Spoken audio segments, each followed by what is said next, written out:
Le 16 décembre 1944, les forces allemandes défoncèrent les lignes américaines dans la forêt des Ardennes. En 48 heures, des divisions entières furent encerclées ou mises en déroute. Près de 90 000 pertes américaines suivraient, la bataille la plus importante et la plus sanglante que l'armée des États-Unis livra durant la Seconde Guerre mondiale. Mais 3 semaines plus tôt, un général américain se tenait sur les rives du Rhin. Les bunkers allemands sur la rive opposée étaient vides. La voie vers l'Allemagne était grande ouverte. Il supplia Eisenhower de lui accorder la permission de traverser. On lui répondit non. Son nom était Jacob Devers. Et l'ordre qu'il arrêta rendit peut-être la bataille des Ardennes inévitable. Jacob Devers ne faisait pas partie du club. Il n'avait pas grandi avec Eisenhower et Bradley lors des réunions d'anciens élèves de West Point. Il n'était pas invité à leur partie de poker ni à leur session de stratégie, mais George Marshall l'avait remarqué. En 1941, lorsque Marshall construisait l'armée qui gagnerait la guerre, il sélectionna personnellement 4 généraux pour une promotion rapide. Devers était l'un d'eux. Il devint l'un des plus jeunes généraux de division de toute l'armée des États-Unis. Marshall voyait en Devers quelque chose que les autres ne voyaient pas. Un homme qui obtenait des résultats sans avoir besoin d'être au centre de l'attention. Devers développa le char Sherman. Il supervisa la création du M26 Pershing. Il fit avancer le véhicule amphibie du KW qui s'avérerait essentiel le jour J. Pendant que d'autres généraux faisaient des discours, Devers construisait les machines qui gagneraient la guerre. En mai 1943, la confiance de Marshall fut récompensée. Devers remplaça Eisenhower comme commandant du théâtre d'opérations européen lorsqu'Eisenhower partit en Afrique du Nord. L'homme qui avait remplacé Eisenhower était désormais techniquement son égal, et Eisenhower ne l'oublia jamais. Le 15 août 1944. Alors que le monde se concentrait sur la Normandie, Jacob Devers lança l'invasion que tout le monde oublia. L'opération Dragoon frappa les plages du sud de la France avec 150 000 soldats. Devers commandait toute l'opération, 12 divisions américaines et la première armée française sous son 6e groupe d'armées. Les Allemands s'attendaient à des semaines de combats sanglants le long de la Riviera. Ils obtinrent tout autre chose. Devers les écrasa. Ses forces avancèrent à l'intérieur des terres avec une rapidité stupéfiante. Marseille tomba le 28 août. La 19e armée allemande se désintégra lors de sa retraite vers le nord à travers la vallée du Rhône. À la mi-septembre, Devers avait libéré plus de territoire français que Bradley ou Montgomery. Ses pertes représentaient une fraction de ce que la Normandie avait coûté. Sa situation en matière d'approvisionnement était meilleure car il avait capturé des ports intacts. Le 6e groupe d'armées était la force alliée la plus victorieuse en France, et presque personne au pays n'en avait entendu parler. En novembre 1944, l'avancée alliée s'était enlisée presque partout. Au nord, Montgomery était embourbé. Les forces de Bradley saignaient dans la forêt de Hurtgen, subissant 33 000 pertes pour des gains mesurés en mètres. La stratégie du front large s'essoufflait. Mais au sud, Devers continuait de gagner. Ses forces capturèrent Strasbourg le 23 novembre, libérant la capitale symbolique de l'Alsace. Des soldats français pleurèrent en hissant le drapeau tricolore sur une ville qui avait été allemande depuis 1940. Plus important encore, les éléments de tête de Devers avaient atteint le Rhin lui-même. Des patrouilles américaines traversèrent du côté allemand et découvrirent quelque chose d'étonnant. Les bunkers de la ligne Siegfried étaient vides, les fortifications dont les renseignements disaient qu'elles coûteraient à des milliers de vies à percer n'étaient pas occupées. Les Allemands avaient retiré leurs troupes vers le nord pour faire face à Bradley et Montgomery. La porte de l'Allemagne était grande ouverte. Tout ce dont Devers avait besoin était la permission d'y entrer. Devers comprenait ce qu'il voyait. Si ses forces traversaient le Rhin maintenant, fin novembre, elles seraient en Allemagne avant Noël. Elles pourraient pivoter vers le nord et prendre la ligne Siegfried par derrière. Elles pourraient couper les forces allemandes faisant face à Bradley et Patton. La guerre pourrait se terminer en quelques semaines. Ces officiers de renseignement confirmèrent ce que les patrouilles avaient trouvé.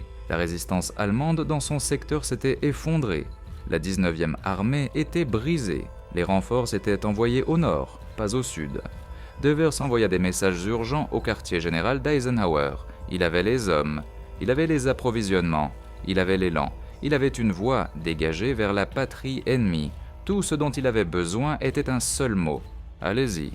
Il attendit près de la radio. Les heures s'écoulèrent. Les Allemands battaient en retraite. La porte était ouverte et Devers était paralysé par le silence. Finalement, la réponse arriva.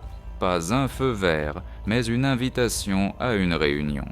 Le 24 novembre 1944, l'hôtel Héritage à Vittel, France. Eisenhower ne vint pas seul. Il amena Omar Bradley et il amena George Patton. Devers entra dans cette salle face aux 3 hommes les plus puissants du théâtre. 3 hommes de West Point, 3 membres du cercle intérieur. Devers était l'homme en trop. La réunion commença de manière professionnelle, mais l'air était épais de scepticisme. Devers exposa sa situation. Ses forces étaient au Rhin. Les défenses allemandes n'étaient pas occupées.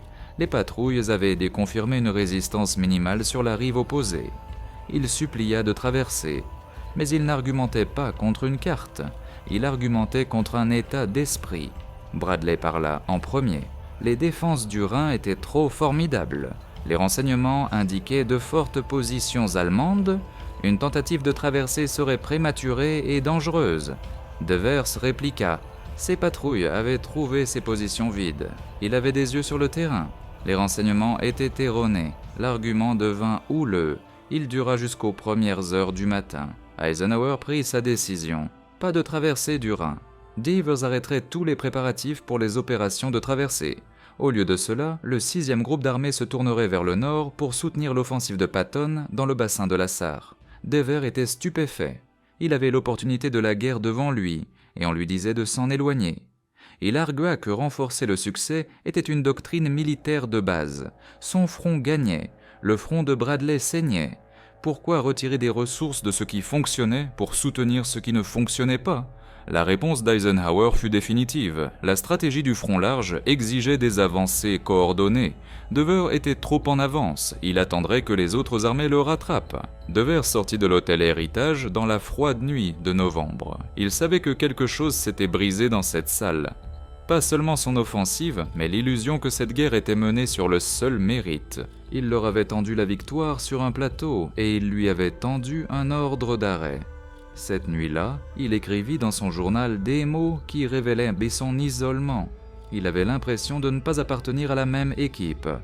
Devers avait raison. Il n'appartenait pas à la même équipe. Eisenhower et Bradley avaient été camarades de classe à West Point, promotion de 1915. Ils avaient passé des décennies à construire des relations, à partager des commandements, à protéger les carrières l'un de l'autre. Patton, promotion de 1909, faisait partie de leur cercle depuis les années d'entre-deux-guerres. Ils se faisaient confiance, ils couvraient les erreurs les uns des autres. Ils s'assuraient que chacun obtenait crédit et ressources. Devers était de la promotion de 1909, la même que Patton, mais il n'avait jamais fait partie du réseau. Il avait construit sa carrière sur la compétence, pas sur les relations. Marshall l'avait promu. Le clan de West Point ne l'avait pas fait. Des années plus tard, des officiers qui avaient de service sous Eisenhower admettraient ce que tout le monde savait à l'époque. Eisenhower n'aimait pas Devers. Il l'aurait renvoyé s'il avait pu. Seule la protection de Marshall maintenait Devers au commandement. L'ordre tomba. Devers nettoierait la poche de Colmar au lieu de traverser le Rhin. La poche de Colmar était un saillant allemand à l'ouest du Rhin en Alsace. L'éliminer redresserait la ligne alliée. C'était un objectif secondaire sensé, mais ce n'était pas le Rhin. Devers détourna ses forces du cœur sans défense de l'Allemagne. Il commença des opérations méthodiques contre des positions allemandes retranchées dans un terrain qui favorisait le défenseur. L'élan mourut dans les champs gelés d'Alsace. Ces soldats, qui avaient sprinté vers la victoire, reçurent maintenant l'ordre de saigner pour un terrain qui n'avait pas d'importance. Ils échangèrent une course vers la gloire contre une guerre d'usure. Et 200 km au nord, les commandants allemands remarquèrent quelque chose d'important. La pression sur leur flanc sud s'était arrêtée. Les renseignements allemands suivaient obsessionnellement les mouvements alliés.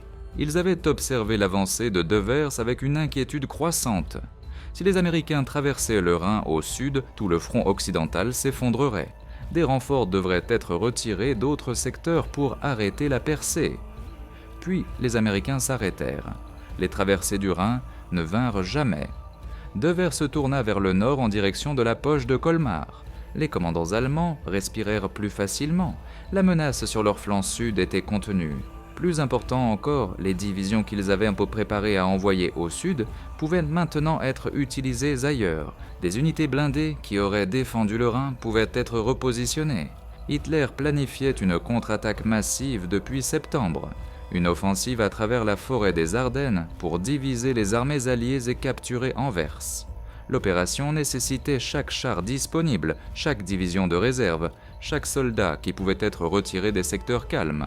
L'arrêt américain au sud rendit cette offensive possible. Le 16 décembre 1944, 3 semaines après la réunion de Vittel, 200 000 soldats allemands attaquèrent à travers les Ardennes.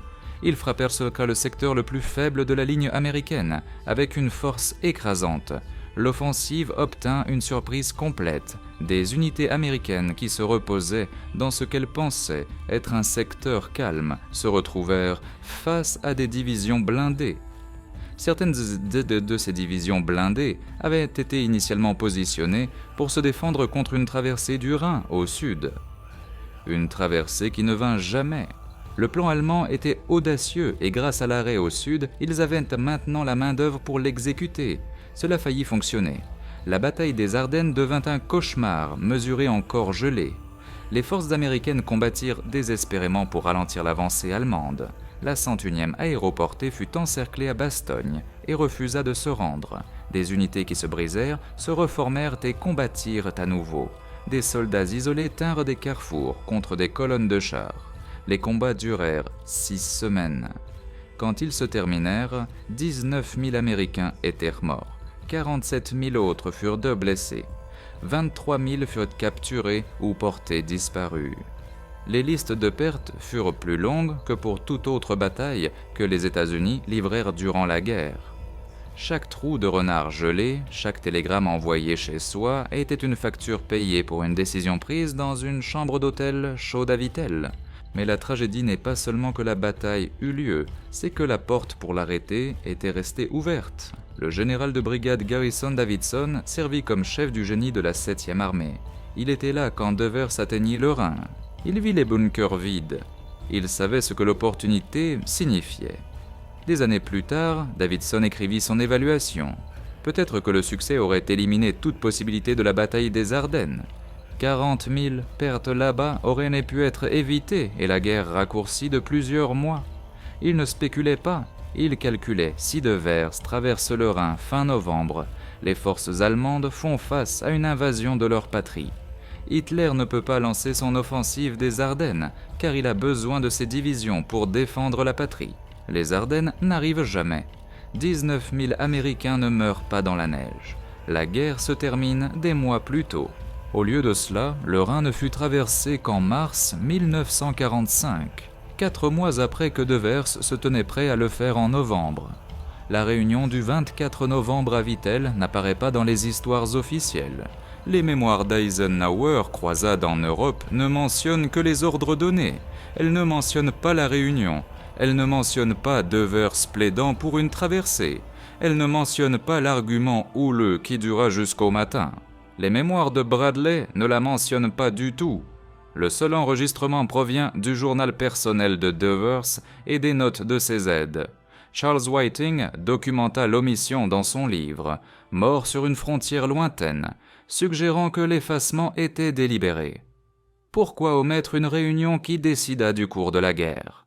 Un commandant qui avait la chance de terminer la guerre tôt. Une décision qui choisit la prudence plutôt que l'opportunité, un calcul politique qui coûta des dizaines de milliers de vies. George Marshall n'oublia jamais ce que Jacob Devers accomplit.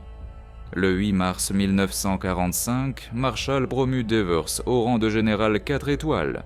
4 jours plus tard, il promut Bradley au même rang. La séquence n'était pas accidentelle. Marshall promut Devers en premier. L'homme qu'Eisenhower voulait renvoyer.